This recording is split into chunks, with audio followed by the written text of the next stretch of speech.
welcome to a slightly different format for Experience Points, a show in which I try to give you my impressions on video games that I've been playing for a while, though maybe not necessarily to completion. Currently, I'm in a hotel room, because I'm in Buffalo, New York, which is far away from my beautiful Seattle, and I miss it, and I miss you guys. So, on this trip I've taken with me a copy of Contact for the Nintendo DS. Now, Contact is a game that was made by Grasshopper Games, known for Suda51, and also it was published by Atlus.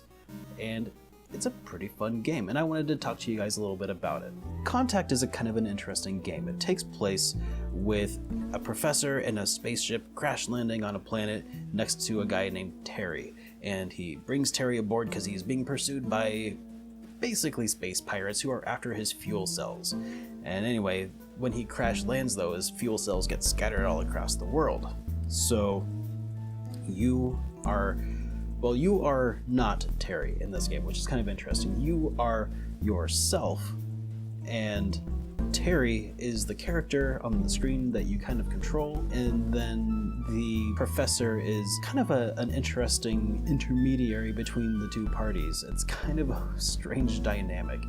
And strange is definitely the name of the game. It's a weird game, and it relies a lot on humor and just being weird to sort of maintain interest. Unfortunately, the main gameplay of the game is kind of limited. Battle within the game is kind of like Final Fantasy XII, where you push a button to go into a battle mode, and then Terry will just auto-attack whenever you're within the distance of the enemy that you've targeted. You can hit L to change your target. The combat is pretty meh. It's okay.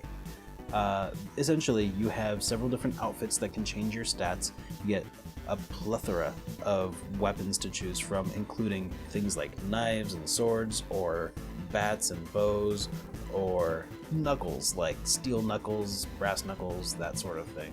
And you have a ton of them to choose from as you acquire them throughout the game. No matter which weapon you choose to go with, you'll probably be fine. So it's kind of like more of a visual aesthetic than anything else. There are some slight other differences, like the rate of attack, the distance that you're able to attack, but it never really feels like it is a requirement that you use a bow in some instances and your fists in another. You just use what you want and stick with it, because the other thing about this game is that you have about 50 different stats. Probably not actually 50, I didn't count them, but there's a bunch of statistics that you can build up throughout the course of the game, and the way that you build them up is by using them. So if you want to improve your attack, you just go out and you attack things. If you want to build your defense, you go out and you get attacked. If you want to gain hit points, you need to be hit and have hit points taken from you. It's kind of a neat system, but what it leads to is a lot of weird sort of grinding.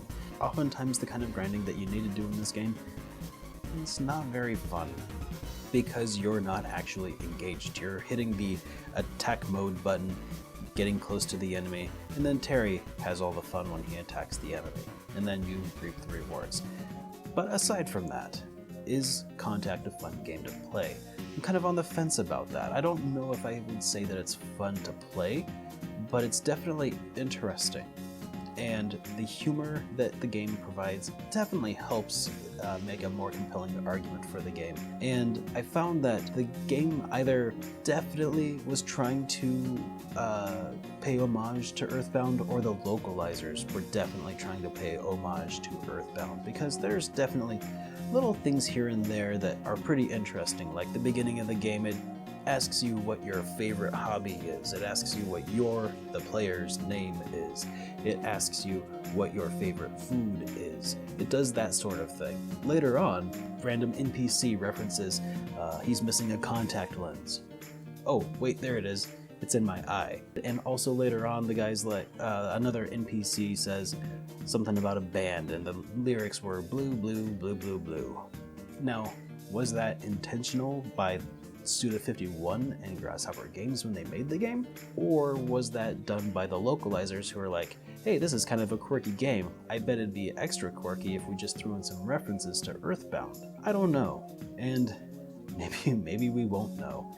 But at the end of the day, it's been a pretty fun game so far, and it's kept me entertained here in Buffalo, which has been definitely a godsend. I've been really bored out here, and with this game in my possession, I have maintained my sanity thus far. I would say if you were stranded on a deserted island, you should play the game. Anyways, guys, it's been fun, and until next time, I'll see you then.